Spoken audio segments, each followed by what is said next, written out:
What's good, y'all? Welcome back to the CFL podcast. Where today, man, I'm keeping y'all in the loop again with another recruiting video. And it's an offer.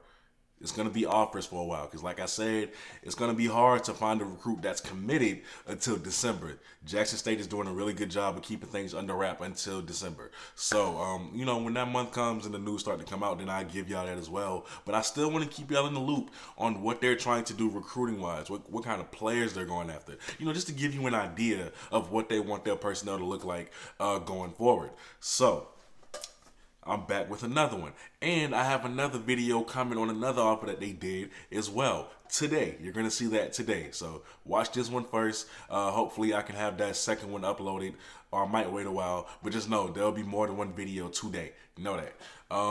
Arkansas Pine Bluff fans, I got a video for y'all as well. Y'all are going after an immensely talented senior offensive guard. I got a video for that as well. So look out for that. Do me a favor before I get started with this video. You already know what I'm going to say. Go to Brim Solutions. Follow the page. They're a virtual assistance company. Anything you need, they got you. I promise. I'm going to put the picture up. You're going to see it. You should be seeing it now. Also, if you would like to donate to the channel, you could do so at $ on Cash App, $JACOBIORR, Jacoby, or. Yes, my full name is Jacoby, all right? So, I'm going to put the picture up for that as well. But enough with all that. Let's get into the video. Now, the latest offer by Jackson State that I know of so far goes out to a kid named Frankie Burgess, right? 6'2", 225, and he's a linebacker. Now, Frankie is a transfer from Maryland. He just recently entered the transfer portal a couple of weeks ago, if I'm not mistaken, a month ago at the latest. It just slips my mind at this point. But his name is in the transfer portal. He does not want to be at Maryland anymore, and Jackson State has offered him. So let me tell y'all a little bit about this kid. So he's a sophomore. Right? And he's from Pahokee, Florida, from Pahokee High School. He was a 3-star recruit coming out of high school. He was a 2019 Defensive Player of the Year for the Sun Sentinel. I don't even know what the Sun Sentinel is. Anybody from Florida, help me out in the comments and let me know, is that a big deal or not? Because I don't know. I'm pretty sure being Defensive Player of the Year is a big deal, no matter who it's for. Where he racked up 60 tackles, 39 of them solo, 3 forced fumbles, and 2 fumble recoveries. So he was balling his senior year, all right? And, of course, some schools came calling. Not any big programs, not any major programs, but he still had his pick of the litter, right? So he originally committed to USF in 2019. What I found like a little hectic during his senior year in high school is that in the month of December, things really got going for him. So he committed to USF. He decommitted 2 days before his USF visit in December of 2019.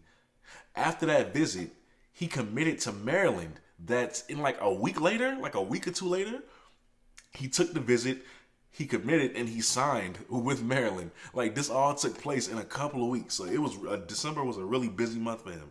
All right, so he signs with Maryland December of 2019. He gets to Maryland in January of 2020, where he only appeared in 5 games. He's seen sparse action, right? The thing is, most freshmen will see sparse action. He's a freshman. Like, a freshman getting all this playing time, that's an anomaly. Like, you really have to be special to get like a lot of playing time as a freshman. So don't take that from him. But he's seen action in 5 games, right? But he was hampered by a shoulder injury. He kept getting hampered by the shoulder injury, and it was really, bothering him throughout his first year. So he fell behind in the rotation. That happens naturally in any program. He falls behind in the rotation because of the injury. Other guys step up. People kind of forget about him a little bit. However, his decision to leave Maryland came right after he fell out of the 2 deep on the defensive coordinator's depth chart. Right after that, once he found out that he completely fallen off out of that rotation for his position, and this freshman stepped up while he was injured, he saw the writing on the wall. And he said, you know what? I think it's time for me to go. And that's respectable. That's respectable. It doesn't always happen. Sometimes kids think this school is a perfect match for me, and then you find out it's not. Sometimes it really takes that. So you can't really blame that kid there. But he made the decision. Now his name is in the transfer portal. Now when I look at his tape, right, here's why I'm excited about him. I look at his tape, and I absolutely love the way he bends to avoid the contact from the offensive tackle. Do you see the way he bends while he's running? Like while he's running full speed, and he's fast. He's fast. Do you see the way he bends? Where he uses his speed and his quickness, and he's able to torque his body that low to the ground to avoid being hit by the tackle. That's something that you can't teach. You can't teach that for edge rushers. You either have that or you don't. He's athletic. He's very athletic. And what that shows me is when this kid is healthy, he could be special. He could really be special. So then I saw his footwork, right? Plenty of times in this film, you'll see him fake like he's going on the outside, get the offensive tackle to overcommit to the outside, that he goes right back in, kind of like a little juke. Like he goes right back in and attacks that inside. Also, something that cannot be taught. Do you understand me? That is something that cannot be taught. That footwork is beautiful. He is a really good athlete. He is. And last but not least, you know, as a former defensive end, I love the fact that this kid has an arsenal of pass rushing moves. An arsenal. Okay? I see the swim, I see the rip, I see the two-hand rip this way. Like, I love it. I love it. I love it. Okay? Because Jackson State is losing James Houston, Aubrey Miller, and Keontae Hampton, I think they know that they need to find another pass rusher who can at least produce like James Houston did. They want another James Houston. That's going to be hard to find. Period. That's going to be hard to find. It's not much of James Houston's anywhere, but they're trying their best to find him. And honestly, if I'm looking at Frankie Burgess and I'm saying his game kind of does model that. When you look at how he plays, his style kind of models James Houston with that speed, the athleticism, the quickness, the footwork, the pursuit. He has that. He has that. So, I can see him with Abdul and Niles next year. I can see it. I can see it. But if I had to take a guess, I think they look at Frankie Burgess and they said, this kid could be the replacement for James Houston. I do.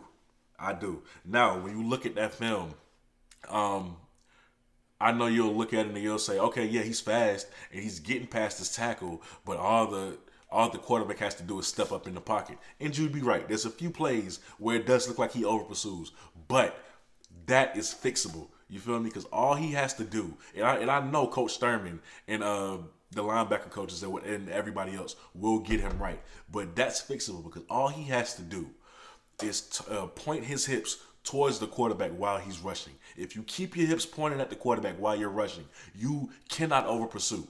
You can't. It's impossible. That's all he has to do. That is fixable. That's fixable. Just a little bit of refinement is needed in this game. If they can do that, which I know they can, if Jackson State can do that, if they can pull this kid, if they can fine tune his game, give him the refinement that he needs, I know for a fact. Well, I don't know for a fact, but I really do believe that this kid can be special for that Jackson State defense. But y'all let me know what you think down below in the comment section because, of course, I want to know what you guys what you think about him. What you think about him. Well, from the clips that I was able to show you, what do you think about this kid? As far as game film, like I said, he played sparsely. The shoulder was bothering him. You're just not going to find it anywhere. Unless you, look back at Maryland games from 2019 and just kind of, point him out, try to search for him throughout every play. You're not really going to find it. So, with that being said, man, thank y'all so much for watching the video. Like I said, I have another video coming for JSU as far as who they offered. And this guy's a receiver, so you're going to make sure you want to see that. Look out for that. Turn on your notification bells if you haven't already. Like, comment, subscribe if you haven't. All those good things, y'all know. And with that being said, man, you are watching the CFL podcast. I go by the name of Kobe, and I'm out. Peace.